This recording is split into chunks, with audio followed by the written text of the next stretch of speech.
Mais uma vez saudamos a igreja com a paz do Senhor. Amém. Irmãos, quem aqui acredita no milagre da parte de Deus?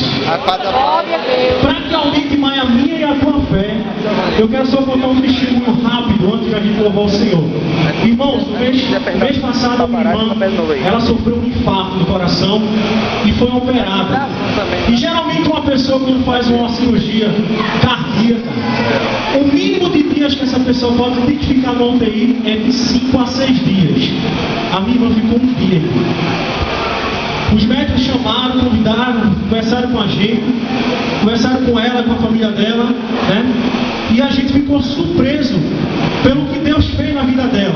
Eu tinha pedido oração durante o ensaio, a gente passando por muitas provas, eu pedi oração aqui no ensaio do eletrônico, nós apresentamos esse caso ao Senhor e Deus fez um milagre.